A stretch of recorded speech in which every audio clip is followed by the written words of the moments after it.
Bonjour à tous et bienvenue dans ce 6h30 au cœur de la matinale Matin Bonheur. Le président de la République était hier jeudi à Accra, dans la capitale ghanéenne. Alassane Ouattara a participé aux côtés de plusieurs de ses homologues à la cérémonie solennelle de prestation de serment du président de la République du Ghana, son Excellence Nana Addo Dankwa Akufo-Addo. Le commentaire de Mahama Traoré. I, Nana Addo Dankwa Akufo-Addo, do in the name of the Almighty God swear that I will be faithful. Je jure de porter une foi et une allégeance véritable à la République du Ghana, comme le prévoit la loi, que je maintiendrai la souveraineté et l'intégrité du Ghana et que je préserverai, protégerai, défendrai la Constitution de la République du Ghana. Que Dieu me vienne en aide. C'est une tâche que j'accepte de tout cœur. J'assure à tous les Ghanéens que je ferai de mon mieux pour remplir ce mandat. Ainsi débute le second mandat de Nana Addo Dankwa Akufo-Addo. Réélu le 7 décembre dernier avec 51% des suffrages, cet avocat de formation assumera pour les 4 prochaines années les fonctions de président de la République du Ghana. Bien avant lui, c'est le vice-président élu Mahamoudou Bawumia qui s'est prêté à l'exercice de la prestation de serment tel que prescrit par la Constitution ghanéenne.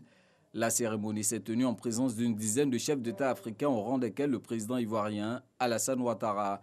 Face aux immenses défis qui l'attendent, Nana Akufo-Addo tient à rassurer le peuple ghanéen de sa détermination. C'est une tâche que j'accepte de tout cœur. J'assure à tous les Ghanéens que je ferai de mon mieux pour remplir ce mandat. Comme plusieurs autres pays du monde, le Ghana est également frappé par la pandémie de la Covid-19. Nana Akufo-Addo aura donc pour mission de relancer l'économie ghanéenne. Autre chantier, consolider le partenariat stratégique noué avec la Côte d'Ivoire dans la filière cacao. Les deux pays assurent à eux seuls 60% de la production mondiale de cacao et espèrent avec ce partenariat tirer plus de profit de l'économie cacaoyère. Au terme de cette cérémonie, le président Alassane Ouattara a regagné Abidjan. Il a été accueilli par le Premier ministre Ahmed Bakayoko et plusieurs membres du gouvernement.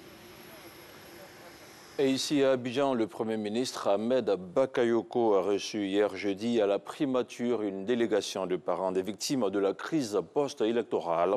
Au cœur des échanges, le respect des droits des victimes des crises dans le pays. Le compte-rendu d'Alexis Ouedraogo. Ils étaient un peu plus d'une trentaine ce jeudi à la primature pour se faire entendre.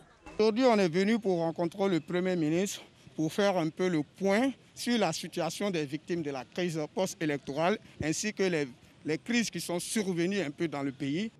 Pour les écouter, le chef du gouvernement Ahmed Bakayoko ouvre ses portes. Il reçoit une délégation des parents des victimes. Depuis la fin de la crise, les victimes ont souhaité prendre leur place au cœur des différents processus de réconciliation nationale, de cohésion sociale et de justice. Enfin, nous sommes heureux aujourd'hui. Le Premier ministre vient de répondre favorable à notre requête qui est restée pendant longtemps sans suite. Nous sommes heureux. C'est un grand pas vers la réconciliation et vers la cohésion sociale. Nous avons estimé qu'aucune réconciliation, aucun dialogue politique en Côte d'Ivoire ne peut se faire sans la question des victimes. Le respect de leurs droits fondamentaux, leur ciblage dans l'ensemble des processus de réconciliation en Côte d'Ivoire.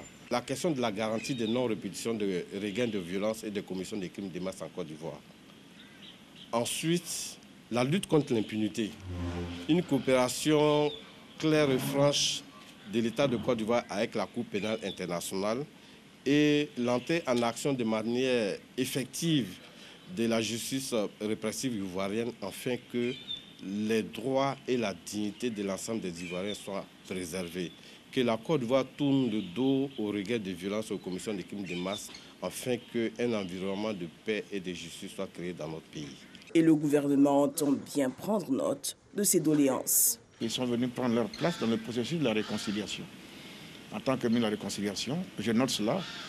Il faut œuvrer dans ce sens et que nous puissions apaiser tous les cœurs.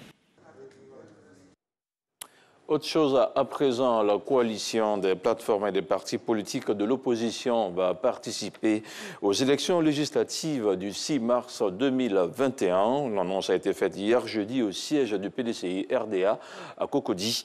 C'est une première pour ces élections législatives. L'opposition présentera une candidature unique par circonscription. Une candidature qui représentera tous les partis politiques de l'opposition. Le compte-rendu de Moussa Konaté. L'opposition ivoirienne va participer aux futures élections législatives. Face à la presse, la coalition des plateformes et des partis politiques de l'opposition s'engage pour la conquête des sièges à l'Assemblée nationale. Notre coalition ira en rang serré, avec une stratégie commune, impliquant tous ces acteurs. Le débat se situe à ce niveau, au niveau du Parlement. Ce débat se situe au niveau de la représentation de la nation et nous n'avons pas le droit d'y être absents. Nous y allons y aller. Une opposition unie et assurée de sa victoire. Pour cette échéance des législatives, la stratégie adoptée est la candidature unique par circonscription. Nous irons en évitant le plus possible la déperdition de voix. C'est pourquoi nous ferons tout pour éviter les triangulaires.